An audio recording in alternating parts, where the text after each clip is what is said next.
Já parou para pensar quantas das suas limitações, dos seus medos e das suas escolhas vêm de você mesmo? Eu tô para te dizer que quase nada. Não, quase nada é um exagero. Mas a provocação é porque eu quero te levar a refletir que enquanto a gente não olha, e aqui não é só sobre infância, a gente vai numa camada mais profunda hoje, a nossa geração, para aqueles que vieram antes de nós. Enquanto a gente não olha para o nosso sistema, muitas das nossas escolhas, das nossas ações, dos nossos medos podem não ser nossos, mas sim daqueles que vieram antes da gente.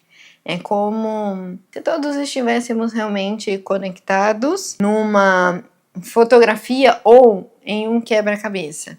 E não existe terminar, completar a imagem se não tiver a conexão com os nossos pais, com os nossos avós, com o que eles viveram, com o que eles sentiram e como eles lidaram com tudo isso. A gente vai entender esse quebra-cabeça da vida e essa conexão da nossa história, dos nossos comportamentos com aqueles que vieram antes de nós. Fica comigo até o final desse vídeo. Eu sou Gil Bueno, psicoterapeuta que utiliza o tarot como ferramenta de autoconhecimento para ajudar mulheres a saírem de uma autoestima domada pelas suas inseguranças, pelos seus medos, para uma autoestima rebelde e segura de si. Eu quero trabalhar duas pessoas principais do sistema, pai e mãe. Mas é importante que você entenda que essa herança emocional, ela também vem dos nossos avós, bisavós, tataravós e afins. Inclusive, quero deixar aqui uma indicação de leitura se você é uma pessoa que gosta de ler. Não começou com você. Neste livro, tudo que eu tô trazendo aqui para você, cada camadinha nesse nosso bate-papo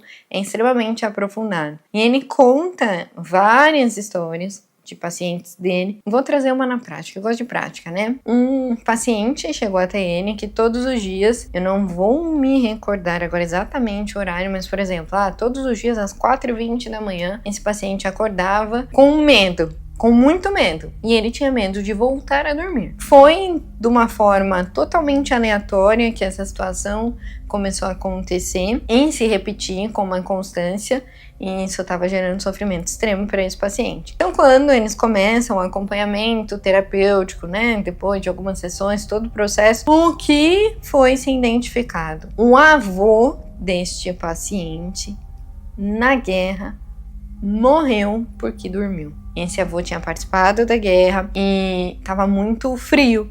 E ele, muito cansaço, dormiu e acabou morrendo congelado. Se ele não tivesse dormindo, talvez tivesse conseguido ali se abrigar, enfim, né? Teria não morrido. E foi exatamente a morte, o óbito desse avô foi exatamente no momento que este paciente acordava todos os dias, assustado, com medo e o pior, né? Tinha medo de voltar a dormir. Por quê? O medo de voltar a dormir era do avô que morreu dormindo na guerra. Então percebe? Não é só sobre comportamento, só sobre crenças, mas também é sobre essa herança emocional de fato. A emoção ali, o sentimento era o medo, o desespero, a angústia, e ele não sabia explicar. Então entender este contexto trouxe a raiz que era necessária ser trabalhada e esse paciente se curar. Percebe? Aqui hoje a gente vai olhar para pai e mãe. Porém, é muito importante que a gente entenda a história de todo o nosso sistema.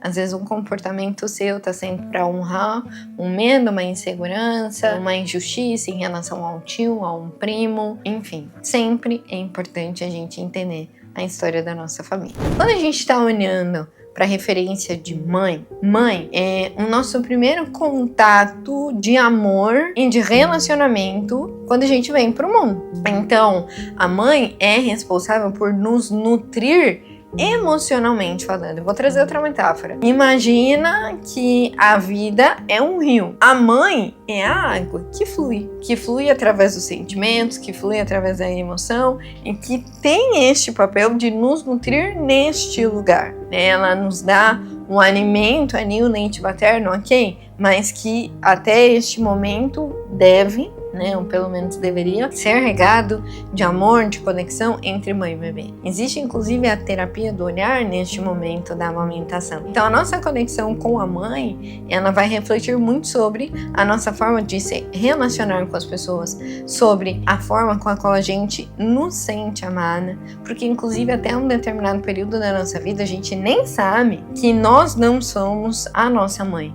Então a forma que a nossa mãe nos ama, nos estima e nos reconhece vai diretamente para a nossa autoestima, vai diretamente para o quanto a gente se julga competente ou não, para o quanto a gente se ama ou não, para o quanto a gente se cuida ou não. Considerando aqui a questão das mulheres, especialmente o autocuidado, quanto a sua mãe se cuidava, é espelho. Às vezes não necessariamente ela te ensinou a fazer como ela, mas aquilo que você via ela fazendo vai influenciar e vai impactar nessa autoestima. Quanto você era repreendida ou não quando fazia alguma coisa, quanto você era estimulada ou não, enfim, são várias vertentes. Mas a mãe é esse fluxo da vida, é um fluir que vem através do amor, no qual ela deveria nos nutrir, nos preencher. Quando a gente olha para o pai, considerando essa metáfora da vida ser um rio, o pai é a linha beira do rio. É aquela parte de terra que se forma para que a água corra.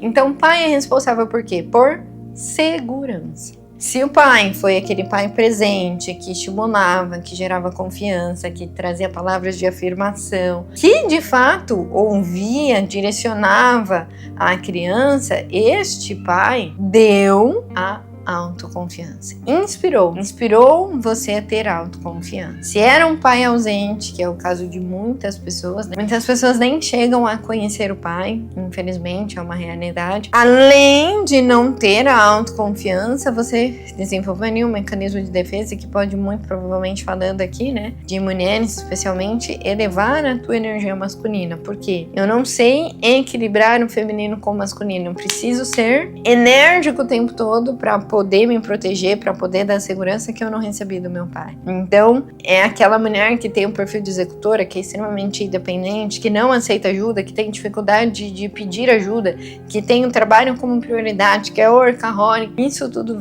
pode vir da ausência de pai. Quando o pai é presente de uma forma equilibrada, a autoconfiança, a segurança está, mas isso não ofusca a vulnerabilidade que vem da energia feminina. Então, quando a nossa relação com a nossa mãe é positiva e atende às demandas da nossa criança na infância, muito provavelmente a gente não vai ter dificuldade com relacionamentos. Por quê? Nosso reflexo de relacionamento é o primeiro relacionamento que tivemos com a nossa mãe. Quando um pai, lá na nossa infância, atendeu às necessidades da nossa criança, muito provavelmente não teremos dificuldade com o trabalho, com o dinheiro, com o financeiro, porque prosperar é natural. Eu me sinto segura para gerar dinheiro e eu me sinto segura para desfrutar desse dinheiro, porque eu tive essa segurança na minha infância. Muito também influencia em quem nós somos, existe a herança, ou seja, é algo que eu não consigo mudar, veio, por exemplo, o caso deste paciente em que o avô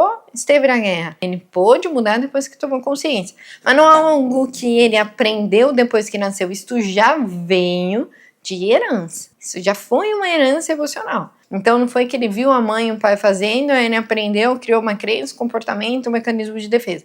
Isso já veio, uma herança emocional. Mas também existe aquilo que a gente espelha a partir do que ouvimos e vemos os nossos pais fazendo. Então, se o meu pai é um homem alcoólatra, se o meu pai é um homem agressivo, muito provavelmente eu posso ter problemas com o vício ou ir para o outro extremo da situação, ser extremamente problemático com o sentido de não ter nenhum tipo de tolerância à bebida, a não aceitar e não respeitar, inclusive, o desejo das pessoas de beber. Existe esses dois lugares que a gente precisa olhar quando estamos falando de família, aquilo que veio de herança e aquilo que a gente aprendeu através do que vimos e ouvimos. Quando a gente está falando, de sistema familiar e sobre a gente construir uma vida diferente daquilo que nós herdamos ou aprendemos com a nossa base, é sobre a gente entender que temos o direito e podemos fazer algo de diferente com a nossa vida. Inconscientemente, nós na postura de filhos, temos o desejo de honrar pai e mãe, e este desejo é quase que eu dou a minha vida pelos meus pais. Por quê? Porque eles me deram a vida. Esse desejo é inconsciente e é impossível de ser atendido. Não existe o que eu possa fazer para fazer pelos meus pais o que eles fizeram por mim. Eles já estão na vida. Eu não tenho como dar a eles a vida. Eles me deram a vida. Então, nos cabe o quê? Ser gratos e honrá-los. Só que aí vem um segundo desafio, porque às vezes o honrar pode parecer se anular e fazer o que eles esperam. E não é dessa forma. A melhor forma de você honrar seu pai e sua mãe é fazendo algo de bom com a sua vida. Ainda que fazer algo de bom com a sua vida não seja o que eles esperavam de você, mas que quando eles olharem para você e te verem feliz e realizada, eles vão entender que eles acertaram como pais. Eu vou te dar um exemplo pessoal. Minha base, né, minha mãe e meu pai são catolicíssimos. Eu também sou católica, porém não praticante neste momento da minha vida.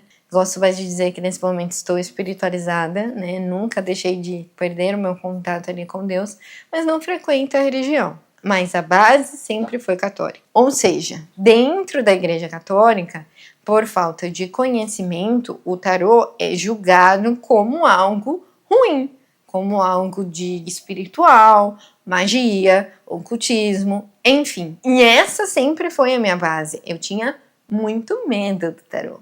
Medo do que seria o tarô, medo do que Deus poderia fazer comigo por escolher o tarô. E quando eu comecei a trabalhar com o tarô, em tese, eu não estava honrando os meus pais. Por quê? Não era o que eles haviam desejado e esperado para mim. Tarô, em hipótese nenhuma, seria honrar meu pai e minha mãe. Meu pai, que sempre canta na igreja até hoje, minha mãe, que na época, inclusive, trabalhava na casa paroquial. Como seria honrar minha mãe e meu pai trabalhando como tarô? Mas eu senti o chamado muito forte. Eu tinha consciência que o trabalho que eu ia desenvolver, apesar de não ser aquilo que eles gostariam que eu fizesse, era o que me faria feliz. E era o que, inclusive, ia me proporcionar atender o desejo de Deus, que era ajudar as pessoas. Eu sempre tive esse chamado muito forte. E o tarô veio para ser essa ponte entre esse chamado.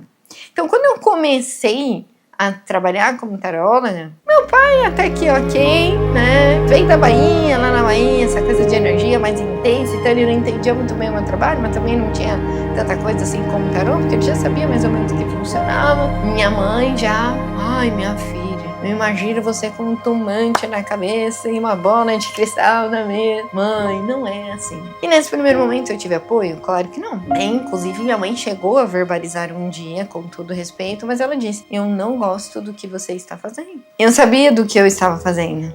Eu sabia qual era o meu propósito em escolher o tarô. Resumo, hoje que eu tenho uma carreira consolidada, que de fato eu tenho inúmeros depoimentos de pessoas que passam por atendimento comigo, em terapia com o tarô, só em atendimento com o tarô terapêutico, e eles conseguem visualizar e entender de fato o que é o meu trabalho, eles são extremamente felizes e realizados por onde eu estou. Isso é honrar pai e mãe, porque eles me veem feliz e realizada, logo eles se sentem realizados. No início não foi dessa forma. Eu tive medo. E eu, né, com a minha própria crença, me sentia muito insegura. Ai, meu Deus, né, tô indo contra tudo que eles esperavam de mim. E tá tudo bem. Hoje eu enxergo que tá tudo bem, que eu fiz a melhor coisa que eu podia fazer. Então, leve isso pra sua vida, pro seu coração. Honrar pai e mãe não é fazer o que eles esperam de você. Não é anular a sua vida para cuidar deles. Você precisa cuidar de seus pais quando eles pedem ajuda. Você não precisa cuidar porque você se sente na obrigação de são os meus pais. Se eles pedirem ajuda, eu faça. Isso é honrar. É honrar quando você faz algo de bom com a sua vida. E quando você faz algo de bom com a sua vida, automaticamente você deixa de fazer e viver o que eles viveram. Você se dá permissão para fazer algo de diferente. E a reflexão que eu quero deixar no final desse vídeo para você é: você tem feito algo de bom com a sua vida? Ou você tem feito o que os seus pais gostariam que você fizesse? Eu vou mais profundo. O que seus pais gostariam que você fizesse, que talvez é o que você está fazendo, realmente tem te feito feliz e realizado? Compartilha para mim nos comentários qual reflexão essas provocações te traz. E já se inscreve no canal, deixa seu like e até o próximo vídeo.